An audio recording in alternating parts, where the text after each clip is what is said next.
नमस्कार दोस्तों, मैं advocate Rajan Kumar Prasad, Delhi high court आज आपके सामने फिर से उपस्थित हूँ एक नए टॉपिक के साथ। टॉपिक आज जो मैं लेकर आया हूँ, अभी अगर आप टीवी खोलें तो रोज़ इस पर डिबेट चल रही हैं, रोज़ इस पर बहसबाजी हो रही है। कई लोग विरोध में हैं, कई लोग जो हैं इसके फेवर में हैं।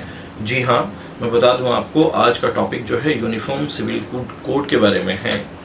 क्या है ये, इससे क्या क्या फ़ायदे मिलेंगे सोसाइटी को, समाज को, किस तरह के फ़ायदे होंगे, किस तरह के फ़ायदे पहुँचेंगे, और क्यों लागू करने के लिए इतना जोर दिया जा रहा है या क्यों कुछ लोग इसके विरोध में खड़े हैं, इन सब के बारे में बताऊंगा। स्टार्ट करने से पहले रिक्वेस्ट करूंगा कि चैनल पर नए हैं तो प्लीज़ चैनल को सब्सक्राइब कर दें, वीडियो को अंत तक देखें जिससे कि पूरा टॉपिक समझ में आ सके, और टॉपिक अगर अच्छा लगे तो वीडियो को लाइक जरूर करें, साथ ही साथ शेयर करें जिससे और लोग भी लाभान्वित हो सकें, और लोगों तक भी मेरी बात या ये लॉ जो है, कानून जो है, ये पहुंच सके।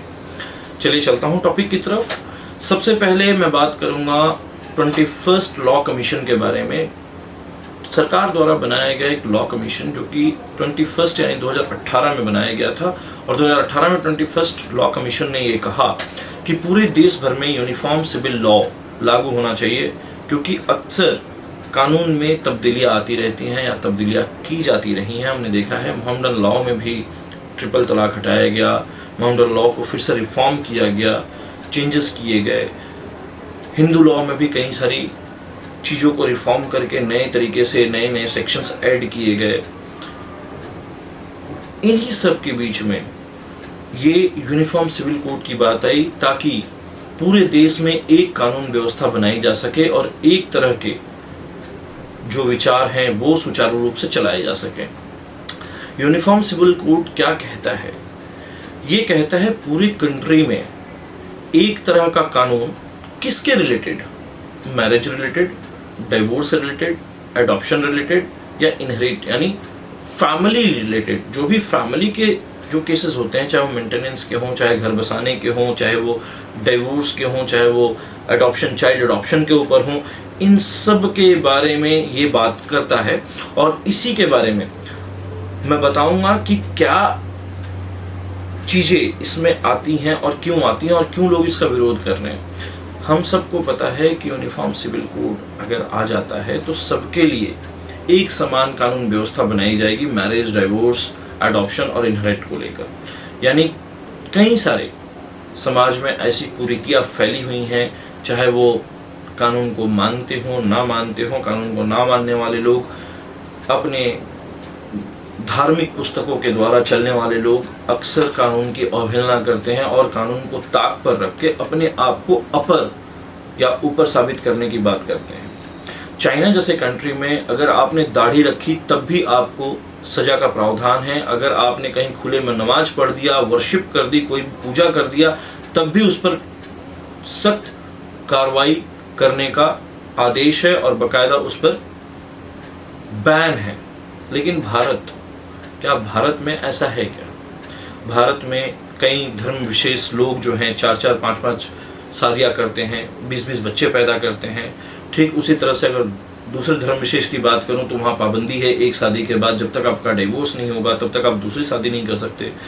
वहीं कुछ और धर्म विशेष की बात करूं तो उनमें बहुत सारी चीज़ें जो हैं लीगल हैं, बहुत सारी चीज़ें इलीगल हैं।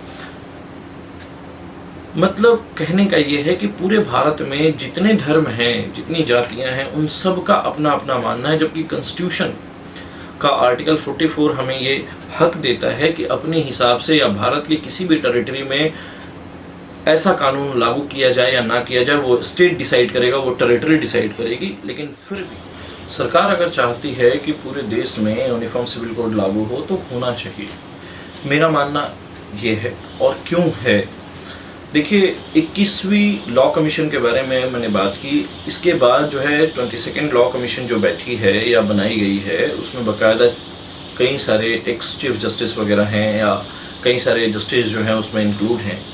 उनके द्वारा 14 जून को, ये मुद्दा गरमाया क्यों इसके बारे में बता रहा हूँ, 14 जून इसी साल 2023 को एक नोटिस जारी किया गया और रिलीजियस ऑर्गेनाइजेशन और धर्म संस्थानों से ये मांग की गई, उनके रिव्यू या उनकी मत को मांगा गया कि आप बताइए कि क्या ये लागू होना चाहिए, नहीं लागू होना चाहिए। जैसे ही ये खबर आई वैसे ही लोगों में हड़कंप मच गया, या लोग जो है उसको दूसरे वे में ले जाकर उसका विरोध करने लगे, जबकि सिर्फ अभी रिपोर्ट मांगी गई है, उनसे उनका मत मांगा गया है, यानी विचार मांगे गए हैं, चाहे वो धर्म संगठन हैं या जो भी ऑर्गेनाइजेशन, रिलीजियस ऑर्गेनाइजेशन है उनसे।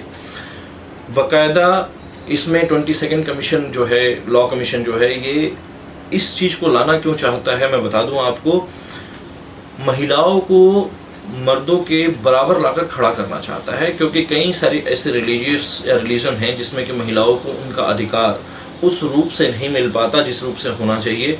जैसे एक तरफ अगर मैं एक धर्म विशेष की बात करूं तो जैसे मर्द 4 शादियां कर सकता है, पत्नी को कभी भी डिवोर्स दे सकता है, पत्नी डिवोर्स नहीं दे सकती, पत्नी एक से दूसरी शादी नहीं कर सकती। ऐसे बहुत सारे कुरीतियां हैं अभी भी समाज में। कई सारे लोग, जैसे ही मैंने बताया कि धर्म ग्रंथों के हिसाब से चलने वाले लोग, अपने धार्मिक पुस्तकों के हिसाब से चलने वाले लोग, जो कि ये कहते हैं कि नहीं ये जायज़ है, ये नाजायज़ है, ये लीगल है, ये इलीगल है। तो यूनिफॉर्म सिविल कोड में आने के बाद जो अधिकार आदमियों को मिलेंगे वही अधिकार जो है महिलाओं के पास भी होंगे। यानी सबके लिए पूरे देश भर में एक कानून व्यवस्था बनाना ये सरकार और लॉ कमीशन की जिम्मेदारी है, जिसके तहत ये यूनिफॉर्म सिविल कोड जो है लागू करने की बात की जा रही है, जिसमें कि महिलाओं को भी उतना ही अधिकार होगा जितना आदमियों को है। अब आते हैं इसका पॉलिटिकल बैकग्राउंड। कई सारी पार्टियां भारत में ऐसी थीं, कुछ पार्टी अभी नई नई उभरी हैं जिन्होंने बहुत पहले जब ये आंदोलन कर रहे थे, लड़ रहे थे, उस समय इन्होंने यूनिफॉर्म सिविल कोड की मांग बहुत ज़ोर शोर पे की थी। लेकिन आज की डेट में जब एक विशेष पॉलिटिकल पार्टी सत्ता में है, उसको गिराने के लिए अब वो खामोश बैठ गए हैं, और बल्कि बाकायदा विपक्षी पार्टियों से मिलकर, छोटी छोटी पार्टियों से मिलकर उन लोगों के साथ इस मुहिम को दबाने की कोशिश की जा रही है कि किसी तरह भी देश में यूनिफॉर्म सिविल कोड ना लागू हो। क्यों? क्योंकि इससे खासकर कुछ धर्म विशेष लोगों को फ़ायदा मिल रहा है, और वो फ़ायदा मिलना बंद हो जाएगा यूनिफॉर्म सिविल कोड अगर लागू हो गया तो। इस वजह से बहुत सारी पॉलिटिकल पार्टियां जो है उनके वोट की वजह से जो है कि वो वोट हमें करें, उनका वोट हमें आए, इसलिए अपोजिशन में हैं और इसलिए जो है इसका विरोध कर रही हैं। आए दिन टीवी जब भी खोलो आप इसके ऊपर डिबेट आपको हज़ारों मिल जाएंगे, लेकिन कोई भी एक आम नागरिक यूनिफॉर्म सिविल कोड क्या है, बहुत सारी भ्रांतियाँ, बहुत सारी चीज़ें, उनके मतभेद उनके अंदर लोगों द्वारा बताया गया है, उल्टी सीधी जानकारी दी गई है। लेकिन मैं इस वीडियो के माध्यम से कोशिश यही कर रहा हूँ कि सही और सटीक जानकारी आपको मिल सके कि यूनिफॉर्म सिविल कोड सिर्फ और सिर्फ मैरिज, डिवोर्स, इनहेरिट और साथ ही साथ एडॉप्शन के रिलेटेड है कि आप बच्चा कैसे अडॉप्ट कर सकते हैं, इनहेरिट पावर आपके क्या क्या हैं फैमिली में। जैसे कई जगह पे यह है कि भैया पहले आर्टिकल 370 जब था तो वहाँ कश्मीर में क्या था कि वहाँ की लड़की अगर हिंदुस्तान के किसी और व्यक्ति के साथ अगर शादी कर ले तो उसका जो हक है वहाँ की प्रॉपर्टी में वो ख़त्म कर दिया जाता था। अभी भी अगर धार्मिक अनुसार से देखें तो कई जगह पे ऐसा है कि लड़की की शादी कर दी, उसका पूरा का पूरा राइट माता पिता या दादा दादी की प्रॉपर्टी से सब कुछ खत्म हो गया। ऐसा नहीं होगा अगर यूनिफॉर्म सिविल कोड लागू होता है। तो जैसे महिलाओं को सुप्रीम कोर्ट ने कई सारे जजमेंट्स में दिया हुआ है कि महिलाओं का उतना ही अधिकार है जितना कि पुरुषों का अपने इनहेरिट प्रॉपर्टी में, यानी माता पिता के या दादा दादी के या जो वंशज प्रॉपर्टियाँ चली आ रही हैं वंश के अनुसार, उन प्रॉपर्टियों में भी उनका उतना ही हक है। ठीक उसी तरह से ये पूरा लागू हो जाएगा हर धर्म विशेष पर, हर धर्म के लोगों पर। पूरे भारत में एक कानून बनने से ये फ़ायदा होगा कि अब लोग जो हैं 4 शादियाँ नहीं कर पाएंगे, बिना डिवोर्स लिए हुए किसी महिला को छोड़ नहीं सकते, दूसरी शादी नहीं कर सकते, एडॉप्शन बच्चे को कोई भी किसी से गोद नहीं ले सकता, एडॉप्शन का प्रोसीजर उसको फॉलो करना होगा। मेंटेनेंस के ऊपर कई जगह पे मेंटेनेंस हराम था, कई जगह पे मेंटेनेंस बुरा था, वो चीज़ें नहीं होंगी। यूनिफॉर्म सिविल कोड लागू होने से हर किसी को समान अधिकार मिलेगा, हर जाति को, हर धर्म को समान अधिकार मिलेगा और पूरे भारत में एक कानून लागू होगा।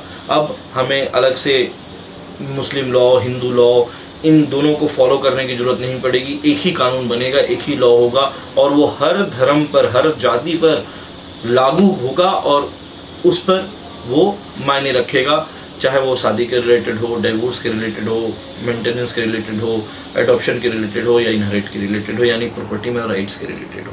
ये था पूरा यूनिफॉर्म सिविल कोड। उम्मीद है कि ये वीडियो आपको समझ में आई होगी और इसके रिलेटेड जो भी क्वेरीज आपकी होंगी वो ख़त्म हो गई होंगी। अगर फिर भी कोई क्वेरी बचती हो तो आप मुझे कमेंट के माध्यम से पूछ सकते हैं, जानकारी ले सकते हैं। मैं हमेशा कोशिश करता हूं कि मैं अवेलेबल रहूं आप लोगों के लिए, और कोशिश मेरी यही रहती है कि 24/7 मैं अवेलेबल रहूं, आप लोगों के टच में रहूं। तो कोई भी अगर ऐसी जानकारी आपको चाहिए होगी या कोई भी इस रिलेटेड वीडियो के रिलेटेड कोई भी क्वेरी आपके मन में आ रही होगी तो आप मुझे कमेंट के माध्यम से पूछ सकते हैं।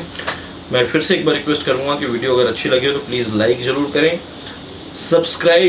चैनल को सब्सक्राइब जरूर कर दें, जिससे कि जो भी हम वीडियो आप तक लेकर आते हो आप तक सही समय पर पहुंच सके। बेल आइकन को जरूर ऑल पर क्लिक कर दें, साथ ही साथ शेयर जरूर करें ताकि जो लोग ना जानते हो इस कानून के बारे में, जिनके मन में भ्रांतियां हों, यानी जो मिसगाइडेड लोग हैं जिनको नहीं पता है इसके बारे में, उनको भी इसके बारे में जानकारी मिल सके। इसी के साथ बहुत बहुत धन्यवाद, नमस्कार।